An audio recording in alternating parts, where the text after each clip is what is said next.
You probably know Dennis Richmond is retiring this Wednesday after an extraordinary career here at KTVU. But few of you probably know about what he had to overcome and how his success has inspired others. KTVU's David Stevenson has this report. It was an era of campus sit-ins at UC Berkeley and civil rights protests on Bay Area streets that sometimes boiled over into violence. A gun battle has broken out between snipers and a National Guard unit at the corner of 3rd and Newcomb Streets in Hunters Point. It was also a time during which those delivering the news each night did not always reflect the look of those caught up in the turmoil. That would soon change. In 1969, a young reporter came back to Oakland after a summer in journalism school at New York's Columbia University. Dennis Richmond was on the cusp of launching a Bay Area career that would span 40 years. To the black community, he was hope. They could turn on and they could see there was someone who identified with us. There was the result of why affirmative action worked. Retired KTVU chief news photographer Bill Moore was the first African-American cameraman hired by a local news station and reported for his first day of work on the same day as Richmond, April 29, 1968. Their hiring was the result of a landmark federal court decision mandating that TV stations reflect their local communities. At the time, Moore says African-American journalists often met with hostility while trying to cover stories.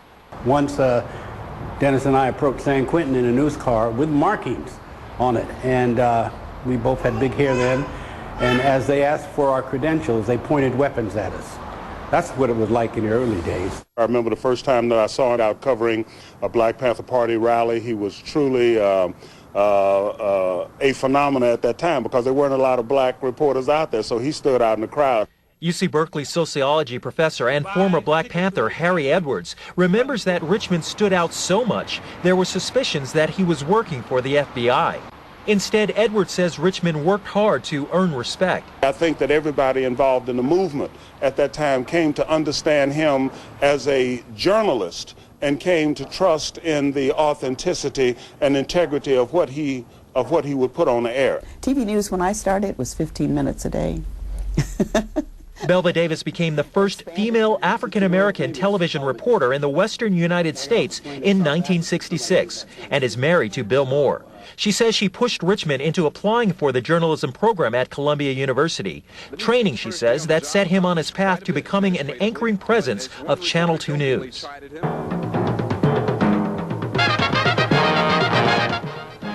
Now, Action News with Andy Park, Dennis Richmond. I think it made some people more comfortable in dealing across racial lines because they could see here was a no-nonsense straight shooter.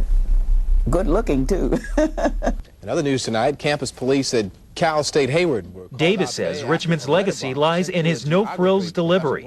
He sticks with giving me the facts of the story, and in a way that is without emotion that would make me sway my opinion one way or the other. And I don't think that there is, they say, turning him out like Dennis anymore. Which isn't to say that they aren't trying. Good evening and welcome to State of Events. Up-and-coming broadcast journalists at San Francisco State University are taking some of their cues from veteran journalists such as Dennis.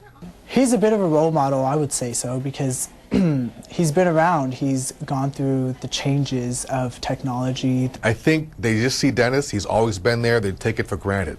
And so, yeah, I can do what he did without realizing what he had to go through to get there. Even non-journalists say the news anchor has affected their professional development. Ansara Johnson says Richmond inspired him to become a spokesman for the IRS. You really didn't see that many African Americans on TV, period. So it was really a blessing to see him out there doing that, and then to do it for so long. Good evening. I'm Julie Hayner. And I'm Dennis Richmond. It's a legacy that those who know Dennis Richmond say will go on long after the lights go down on his final broadcasts. David Stevenson, KTVU, Channel 2 News. You were a role model and you are a role model. When you started out, Did you have a role Well, first of model? all, I wasn't aware at that time that I was actually a role model. Nobody came up to me and said, "You are a role model." I'm very gratified and very happy that someone considered me that way, though. A lot of people considered. Yeah. You heard them talking. And Mm-hmm. what about, did you have a role model when you started out way back when? Well, way back when. Thank you, kidding. Well, I had role models. Many of them were not in broadcast journalism. Belva, of course, was the primary reason that I got into broadcasting. And of course her husband Bill, he and I worked together for many years. But I had role models that, such as Ron Dellums was just running for office when I was starting back then, and he was someone to look up to and still is. Lionel Wilson, who was a judge of the Superior Court, a presiding judge of the Superior Court, and then eventually the mayor of Oakland was someone I long admired. Then there's of course my sister, who was a prosecutor in Santa Clara County, my older sister, and of course the most important role model of all was my mother before she passed. You know, everything that I've done in life was through her inspiration. So they were role models. They just weren't all in broadcast journalism. And a lot of people talked about in David's piece there that you started out in turbulent times in the late 60s, and there weren't a lot of role models at that time. What was the hardest part or the biggest challenge when you started your career? Well, you know, when I started my career, I wasn't concerned with it being difficult or the hardest part. The stories were exciting to cover, and you go out and cover the story. And I wasn't, you know, there were times, I remember that Bill talked about out at San Quentin during the situation out there with Jackson and the attempted escape, and we went out there to cover a story, and I was going into the warden's office, and one of the guards called me down to, I guess they call it the Sally Port before you go in, and just, you know, made me take everything out of my pocket. I said, you know, I'm a journalist here, and other reporters were arriving, and he said nothing to them.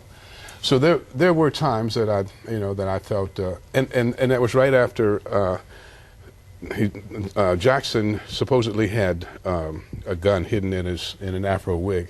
The guard actually searched my hair for. Searched your hair. We saw the hairstyles change too. Yeah, so my hair got searched for a weapon. That's a story I haven't heard. You and Bill Moore, though, started on the same day, have so many memories. It's always so fun to hear some of your stories. You don't want to hear all of them. Yeah, we'll save that for later. Okay. And you can help send Dennis off by posting your best wishes on the Channel 2 website. Just go to KTVU.com to post a tribute.